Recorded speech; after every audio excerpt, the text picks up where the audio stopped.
میری آپ حضرات سے گزارش ہوگی کہ آپ سب تشریف رکھیں، فوراً بیٹھ جائیں، اللہ آپ کو جزا دے۔ یہ کیمروں والے بھی بیٹھ جائیں جی، آپ بھی تشریف رکھیں، سیکیورٹی کے دوست، اللہ آپ کو جزائے خیر دے۔ بھائی جان آپ بھی بیٹھ جائیں، اللہ آپ کو برکت دے، تشریف رکھیں۔ آپ سب، آپ سے عرض کیا تھا بیٹھنے کا، اور یہ موبائل بھی اگر آپ نیچے کر لیں گے تو جو آپ کے پیچھے بیٹھا ہے اسے تکلیف نہیں ہوگی، تھوڑا نیچے کر لیں صرف موبائل کو، درود شریف پڑھ لیں بلند آواز سے، الصلاۃ والسلام علیک یا رسول اللہ وعلی آلک واصحابک یا حبیب اللہ۔ حمد و صلاۃ کے بعد الحمدللہ آج اس خوبصورت محفل پاک میں ایک بڑی تعداد میں دیکھ رہا ہوں علماء بھی اور دیگر دینی اور روحانی شخصیات بھی جلوہ فراز ہیں۔ اللہ تعالی ہماری اس حاضری کو اپنی بارگاہ میں قبولیت کا شرف عطا فرمائے اور اس محفل پاک کو عقائد کی پختگی، اعمال کی درستگی اور ہمارے گناہوں کی معافی کا سبب بنائے۔ استقبال رمضان المبارک کے تعلق سے آج کی اس بزم نور کا انعقاد ہے۔ اللہ تعالیٰ نے قرآن مجید کے اندر ارشاد فرمایا کہ شہر رمضان الذی انزل فیہ القرآن، فرمایا رمضان کا وہ بابرکت مہینہ ہے جس میں ہم نے قرآن مجید نازل فرمایا ہے۔ میری بڑی آپ سے مؤدبانہ عرض ہے کہ ظاہر ہے مسجد کا بہت احترام ہے، یہ دوست جو ٹھیک کرا رہے ہیں نا سب کو، یہ کبھی چھوڑ دینا سارا کام، اطمینان سے بیٹھیں جی، ماشاءاللہ اللہ کا گھر ہے، پیار سے بیٹھے سارے، آپ سب اطمینان سے بس اپنی اپنی جگہ، کوئی کسی کو اگر درست کرنا بھی چھوڑ دیں تو آپ کا اللہ تعالیٰ آپ کو صلہ عطا فرمائے۔ اللہ کے گھر کا احترام زیادہ ہے، پیر مولوی تو آتے جاتے ہی رہتے ہیں، تو آپ اگر تھوڑا خاموشی اختیار کریں گے تو میں بات کر سکوں گا۔ اللہ کریم آپ کو بہترین صلہ عطا فرمائے۔ میرا خیال ہے اس ماحول کو دیکھ کر بہت سارے دوستوں کا یہ والا شکوہ تو مجھ سے اٹھ جانا چاہیے کہ میں بہت ساری جگہوں پہ کیوں حاضر نہیں ہو پاتا۔ اب دوستوں کو جب ہماری وجہ سے تکلیف ہوگی، جس طرح لوگ آزمائش میں بیٹھے ہیں، تو ظاہر ہے اس کا اثر ہوتا ہے طبیعت پہ۔ ہم بڑے چھوٹے لوگ ہیں، اللہ تعالی ہماری خطاؤں سے درگزر فرمائے۔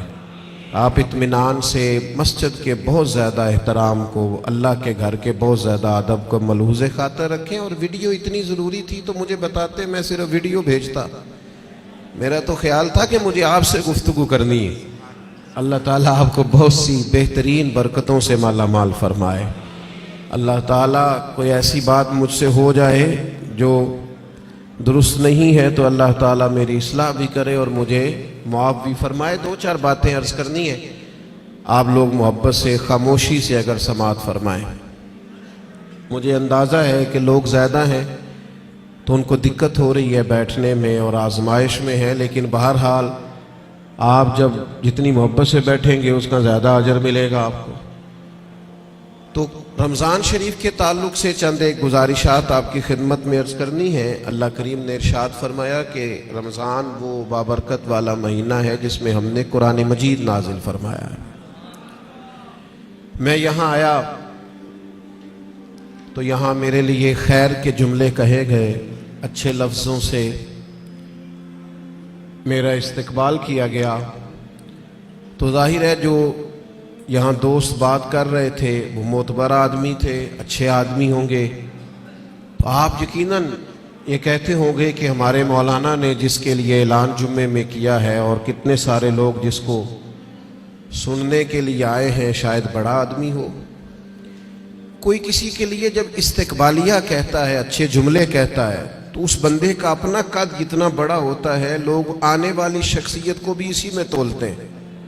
اور جناب ہمارے استاد کہہ رہے تھے کہ فلاں آدمی کی بات سننی ہے، وہ ہمارے فلاں بزرگ نے فرمایا کہ فلاں کی بات سننی ہے۔ اس سے بہت اچھے، بہت گہرے، بہت مؤثر اثرات پیدا ہوتے ہیں. یعنی ایک نقیب محفل اٹھ کر اعلان کریں تو بھی بڑی بات ہے، لیکن اگر وہاں کوئی عالم بیٹھے ہوں، وہ مائک لے لے کے میں دعوت دیتا ہوں فلاں آدمی کو، اس کا اور گہرا اور عمدہ اور زیادہ اثر ہوگا. مثال دی ہے، بات سمجھ میں آ جائے. رمضان شریف وہ برکت والا مہینہ ہے جس کے آنے سے قبل خود رسول کریم علیہ السلام نے خطبہ ارشاد فرمایا ہے. بخاری میں، مسلم میں، مشکات میں حضرت سلمان فارسی رضی اللہ تعالیٰ عنہ کی روایت موجود ہے. فرماتے ہیں نبی کریم علیہ السلام نے شعبان کے آخری دن اور رمضان سے ایک دن قبل ہمیں باقاعدہ خطبہ دیا، باقاعدہ. اور کریم محبوب علیہ السلام نے ہمیں رمضان المبارک کے فضائل سنائے. اگر ہم صرف اسی بات کو پیش نظر رکھیں نا کہ رمضان وہ مقدس مہینہ ہے جس کے آنے سے قبل محبوب خطبہ استقبالیہ ارشاد فرماتے ہیں، حضور فضائل بیان کرتے ہیں، ذہن سازی کرتے ہیں، لوگوں کو تیار کرتے ہیں کہ رمضان شریف آ رہا ہے. اور اللہ کے حبیب علیہ السلام نے اس خطبے میں ارشاد فرمایا، لوگوں تم پر ایک برکت والا مہینہ سایہ فگن ہونے والا ہے. اور وہ مہینہ ایسا سعادت والا ہے، ایسا برکت والا ہے کہ فرمائے اس میں تم اگر نفل پڑھو گے تو اللہ فرض کے برابر اجر عطا فرمائے گا، اور اگر تم اس کے اندر فرض ادا کرو گے تو اللہ 70 گنا تمہیں اجر عطا فرمائے گا. اب بات کو سمجھیں، رکھتے اتنی ہیں فرضوں کی، لیکن اس کا ثواب بڑھ گیا ہے. اوقات وہی ہیں نماز کے، لیکن ان کا ثواب بڑھ گیا ہے. اس کے لیے جو ضروریات ہیں، جو شرائط ہیں، جو فرائض ہیں، جو واجبات ہیں، جو سنن ہیں، وہ اتنی ہیں، لیکن اس کا اجر بڑھ گیا ہے. کیوں؟ اس لیے کہ رمضان المبارک میں اللہ تعالیٰ اپنے بندوں پر رحمت بہت فرماتا ہے. اللہ کی رضا ہے، اس کا فضل ہے. ذالک فضل اللہ یؤتیہ من یشاء. اور اللہ جسے چاہے اپنا فضل عطا کرے. محض اللہ کا فضل ہے کہ اس نے نوافل کا ثواب فرائض کے مطابق برابر کر دیا اور فرائض 70 گنا بڑھا دیے. اب سمجھنے کی بات ہے، سمجھنے کی، کہ کسی شخص کو کسی چیز پر زیادہ نفع مل رہا ہو تو وہ توجہ کرتا ہے، وہ پھر باقی کاموں پر وقت نہیں لگاتا. وہ کہتا ہے چونکہ مجھے اب اس کام میں زیادہ، آپ 3 4 5 بزنس کرتے ہو تو جو بزنس آپ کو زیادہ نفع دے رہا ہو، جو زیادہ منافع بخش ہو، آپ اس کو زیادہ وقت دیتے ہیں، اور جس میں ذرا کم آمدن ہو آپ کہتے ہیں یار یہ ثانوی حیثیت کا کام ہے. اس کو کیا کرتے ہیں لوگ دوسرے یا تیسرے درجے پہ رکھتے ہیں، نفع بخش کام نہیں چھوڑتے، خود جا کے اس کاروبار پہ بیٹھتے ہیں جس کا نفع زیادہ ہو. اللہ کے حبیب صلی اللہ تعالی علیہ وسلم نے اپنی زبانیں فیض ترجمان سے خود رمضان کے فضائل بیان کیے اور بتایا کہ یہ تمہارے لیے نفع بخش اور سعادت افروز لمحات ہیں، اور عبادت پر ثواب بڑھ رہا ہے. کرنا کیا ہے کہ باقی کاموں کو ثانوی حیثیت دینی ہے اور رمضان کی برکات کو ذرا پہلے درجے پہ رکھنا. ہمارے ہاں یہ ہوتا ہے کہ سارے کام ہی رمضان میں ہوتے ہیں. کپڑے بھی رمضان میں خرید لیں، درزی کے پاس بھی رمضان میں جانا ہے، جوتے خریدنے بھی رمضانوں میں جانا ہے. صحابہ کرام علیہم رضوان اللہ کے حبیب علیہ السلام کی مزاج کو بخوبی جانتے تھے. حضور کا باقاعدہ خطبہ دینا رمضان کی فضیلت میں، اور باقاعدہ اللہ کے محبوب علیہ السلام کا صحابہ کی توجہ مبذول کرانا، تو وہ سمجھ گئے. اب احوال میں لکھا ہے صحابہ کے کہ وہ کیا کرتے، اپنے سارے کام شعبان میں ختم کر لیتے، لین دین کا حساب بھی شعبان میں کر لیتے، اور جب رمضان آتا تو پھر وہ سارا وقت عبادت کو دیتے. پھر وہ سارے اوقات مرتب کرتے کہ وہ اپنا وقت اللہ تعالیٰ کی یاد میں گزاریں گے، نوافل میں گزاریں گے، عبادات میں گزاریں گے، اعتکاف میں گزاریں گے. کرنے کا کام یہ ہے کہ ہم ذہنی طور پر تیار ہوں، ہمارا مزاج بنے. توجہ ہے آپ کی میری بات پر؟ آپ زیادہ غور فرمائیے کیا عرض کر رہا ہوں. فرمایا کہ وہ اپنے سارے کاموں کو پہلے سمیٹ لیتے اور رمضان میں ان کی پوری توجہات، اللہ کرے آپ کی بھی توجہ ساری میری بات پہ ہو جائے، آمین تو کہہ دے۔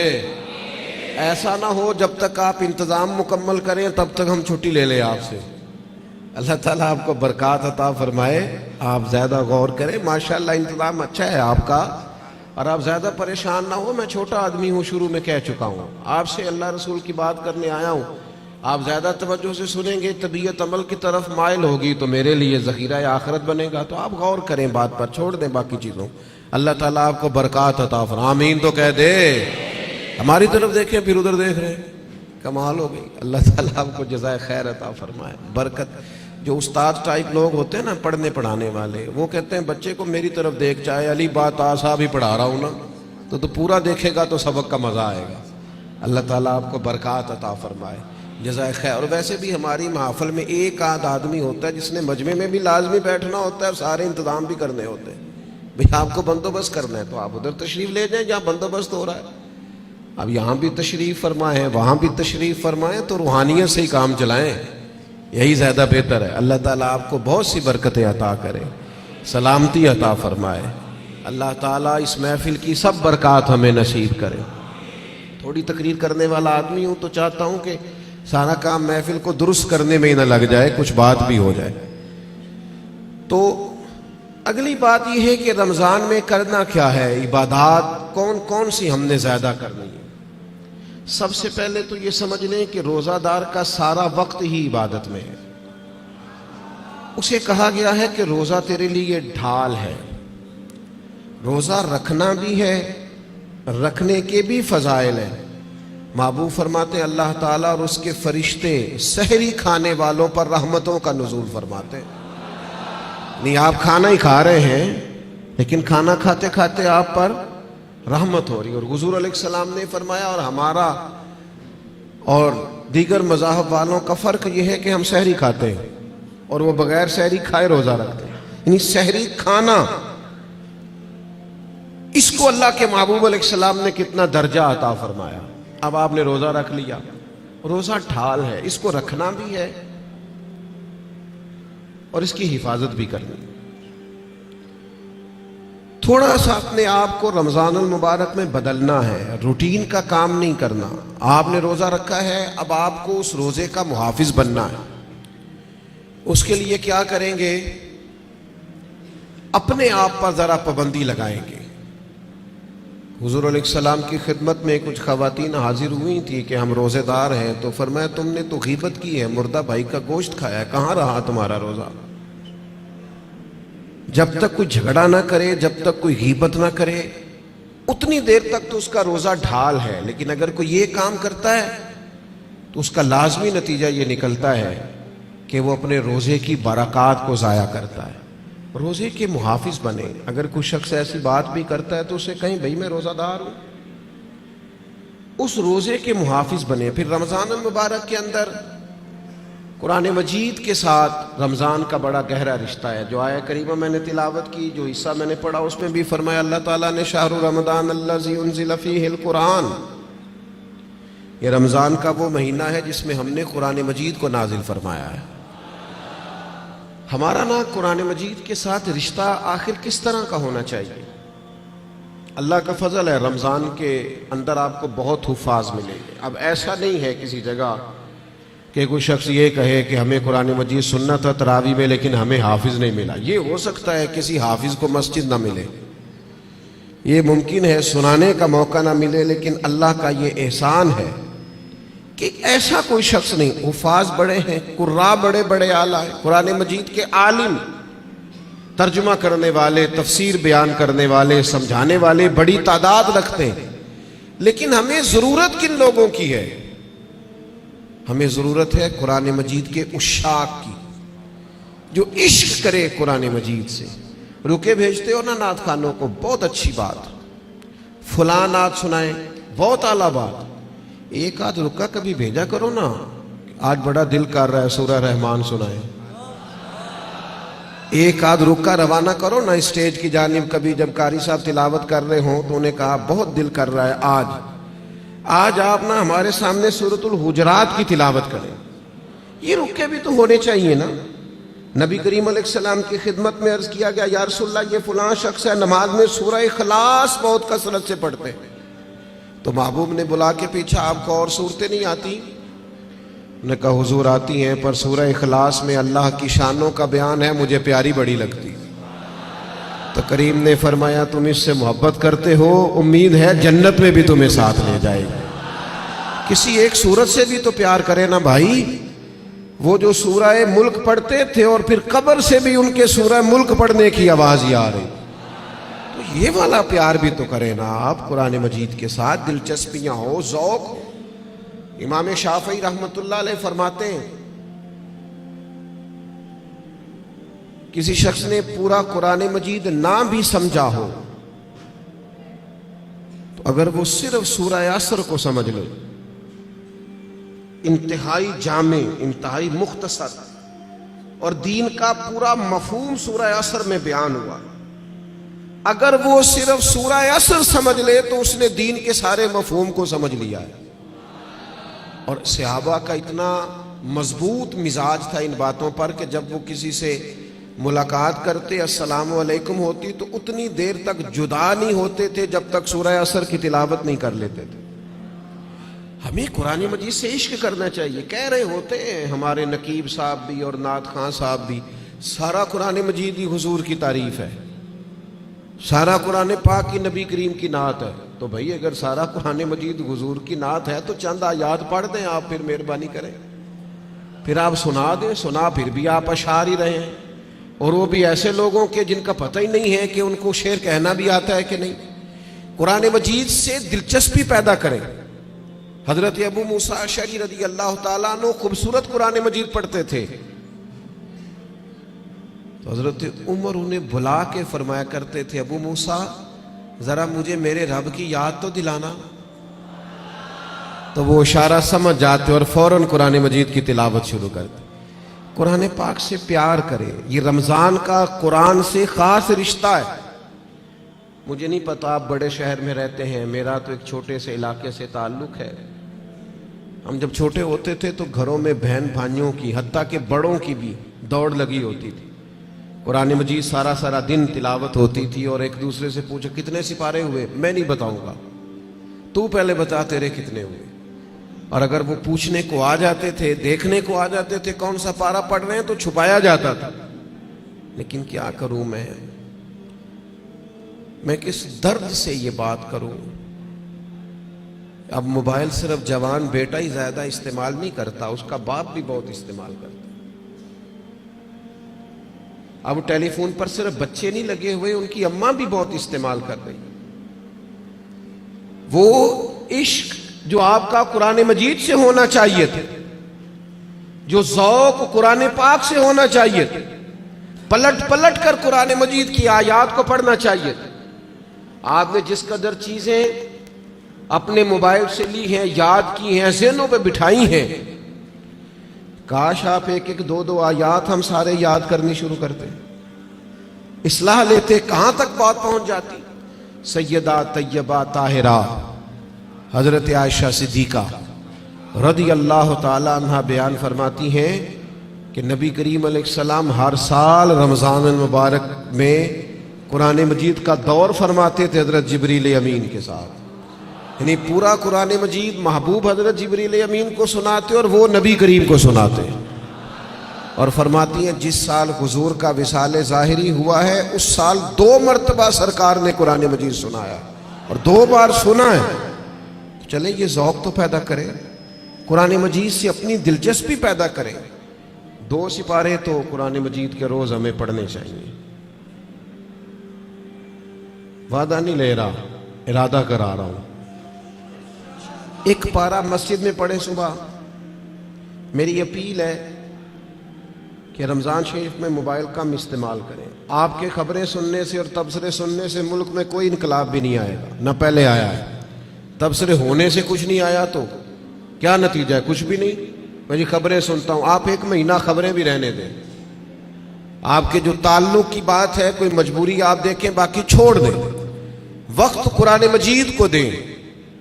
یہ سمجھ کر کے ہمارے رسول پاک کا طریقہ ہے، کریم محبوب کا طریقہ ہے، قرآن مجید کو رمضان میں خاص وقت دیں۔ ایک پارہ مسجد میں پڑھیں، مسجد کا حق ہے، ایک گھر میں پڑھیں، گھر کو قبرستان نہیں بنانا۔ اور تراویح کا آپ ارادہ تو کریں کہ میں نے انشاءاللہ ایک ہی مسجد میں شروع کرنی ہے اور پوری 20 رکعت پڑھنی ہے اور اسی مسجد میں پورا قرآن مجید سننا۔ صرف ایک کام کیجئے گا، بیچ میں چھٹی نہ کیجئے گا، ورنہ اپنے آپ سے پوچھ لیں، جس دن چھوٹے ہوتے اسکول سے چھٹی کرتے تھے اگلے دن بھی چھٹی کرنے کو دل کرتا تھا، اور روٹین میں چلتے رہتے تھے، تو کام روٹین میں پڑھو گے، ہر روز پڑھو گے اور کھڑے رہو گے تو کچھ بھی نہیں ہوگا۔ ایک دو دن میں انسان کی نفسیات ہے، ایک دو دن میں روٹین بن جاتی۔ آپ ایک دن اٹھیں صبح 5 بجے، تھوڑا مشکل ہوگی آپ کو، بار بار موبائل بجے گا، دوسرے دن بھی شاید تھوڑی مشکل ہو، تیسرے دن موبائل بجے بغیر آنکھ کھلے گی، روٹین بن جاتی ہے آدمی۔ آپ پابندی سے قرآن مجید سنیں رمضان شریف میں، تراویح میں، کچھ بھی نہیں ہوگا۔ بہت گرمی ہوتی ہے، بہت مشکل ہوتی ہے، اور خدا کے بندو، جو قوم کئی کئی گھنٹے امیگریشن کی لائنوں میں لگی رہتی ہے، جو پاسپورٹ اور شناختی کارڈ کے دفاتر میں کھڑی رہتی ہے، وہ قرآن مجید کے لیے کھڑا ہو کے تو دیکھے اللہ کی رحمت کتنی نازل ہوتی ہے۔ وہ کوشش کرے تو صحیح۔ آپ کو شرعی عذر ہے، کسی کو کوئی ایسی تکلیف ہے، بیماری ہے، معاملہ الگ، قرآن مجید سے اپنا ذوق پیدا کریں۔ ہمارے ایک استاد صاحب تھے، پیر سید مراتب علی شاہ صاحب رحمۃ اللہ علیہ، حضور شیخ الاسلام خواجہ قمر الدین سیالوی کے وہ خلیفہ تھے اور حضرت محدث اعظم پاکستان رحمۃ اللہ علیہ کے شاگرد تھے۔ تو میں نے ان کو دیکھا کہ وہ جب بہت ضعیف ہو گئے تھے، اس حالت میں بھی وہ بہت عرصہ انہوں نے خود قرآن مجید سنایا، تو حافظ کے پیچھے کرسی پہ بیٹھتے تھے۔